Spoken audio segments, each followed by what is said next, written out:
Hello, and welcome to agingparents.com. I'm Dr. Mikol Davis.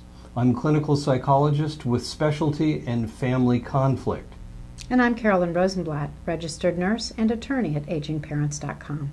Today we're going to talk about a subject matter that perhaps you've read about in the newspapers or you've been reading on the net, but it's a very popular subject that we are finding more and more about, which has to do with the subject of both dementia and Alzheimer's disease, and we're going to talk a little bit about what those things are. So let's start with just the subject matter of dementia.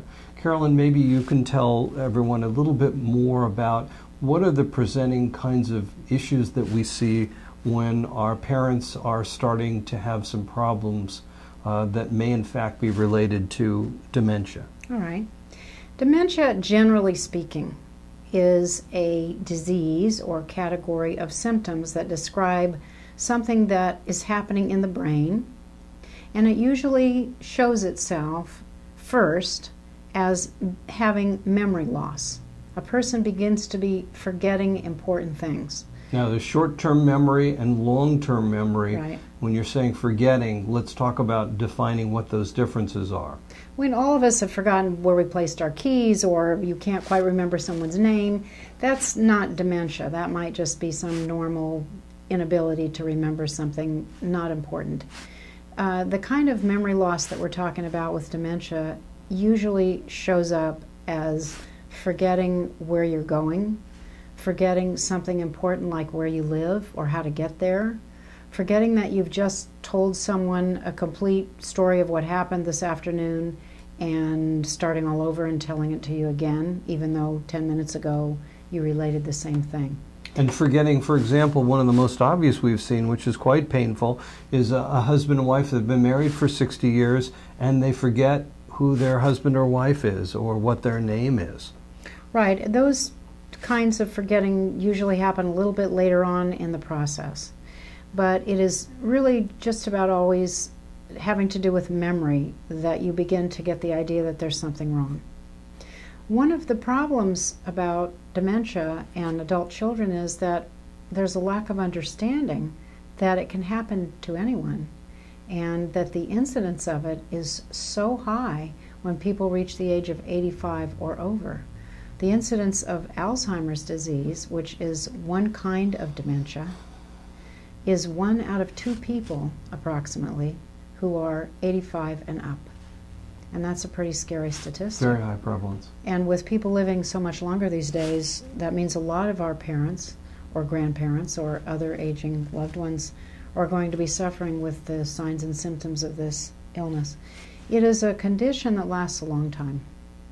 It can go on for somewhere between 7 and 20 years.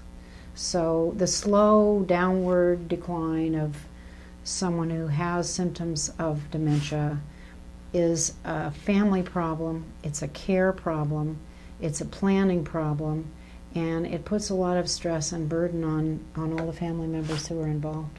Both financially and emotionally. Of course. It's not just that the person is forgetful. Many people with dementia also have other behavior problems. Sometimes they become depressed and very difficult, resistant to help, angry, verbally lashing out, sometimes violent. There are instances where abuse, like hitting and kicking, happens. And so the behavior aspects of this really do need medical attention. If your elder is behaving this way, or you think that they might have some of these problems, it's really important to get a medical evaluation from a physician who's qualified to address the problem.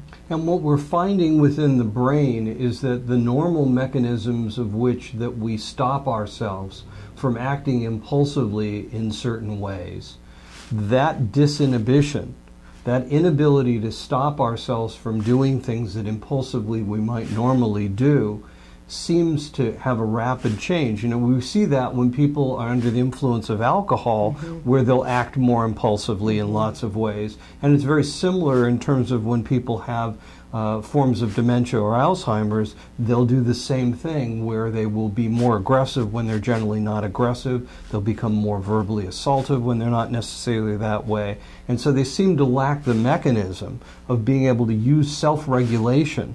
And it's a very important thing. And the good news about this is that we do have some good medications that are available to help with the management of some of these kinds of behaviors. Right. We also have, in a lot of care facilities and some adult day health services, we have behavioral approaches that also work. Imagine what it's like to be the person who is suffering from memory loss. You realize that you're starting to forget really important things. And it's very frightening and very, very stressful for the person who is living with the dementia. So they tend to act out of fear sometimes, out of anger, and this is one of the behavioral problems that's fairly common. So care facilities and care providers like physicians and nurses and therapists will use behavioral methods to help control this. And it makes a tremendous difference. It reduces the fear and the anxiety for the person who has the problem. But the most common problem that we're seeing these days is that the individuals that are presenting with these problems aren't in necessarily care facilities. Yes, they are, but frequently these folks, moms and dads, who are choosing to continually want to stay in the family home. And so they want to stay in the family home, and their children live in different parts of the United States, and all of a sudden one of the kids gets a call that mom or dad have crashed the car, or they've wandered out and they seem to be lost wandering around in the community. There are real major safety issues that start to surface, and what we continually see is the denial of the adult children who are caring for their aging parents about the extent of the real safety issues that are of concern here, and the reluctance to act because they want to honor their parents, what their parents had asked them to do, which is, I want to stay in the family home. I want to be independent. I don't want to go to one of those homes. Don't want to be a burden to anybody. That's right. I don't want to do that, and I want you to promise that you're going to keep me here. And what they don't say is, I want you to keep me here regardless of whether or not it's a safety issue or not. And for the caring person that's concerned about mom or dad, the real issue is that, can I live with my guilt if one day I get called because mom walked onto the street and got killed, and I know that there was a safety concern and I didn't do the right thing. And that's the guilt. Wanting as caregivers to do the right thing and having conflict with the denial about really seeing some of the obvious signs that we're talking about, and not wanting to attend to them, not wanting to get their parents angry because they're asserting that, Mom, you're not safe living at home anymore. These relationships that people have had with their aging parents when they were younger seem to leave their mark. And if the parent is a difficult or controlling kind of parent to start with, and then develops dementia symptoms, it's sometimes very hard for family members to stand up to them and give them an idea that they need to make some changes. I think one of the things that it's important to know from this video is that we are here at agingparents.com to assist you with some of these issues.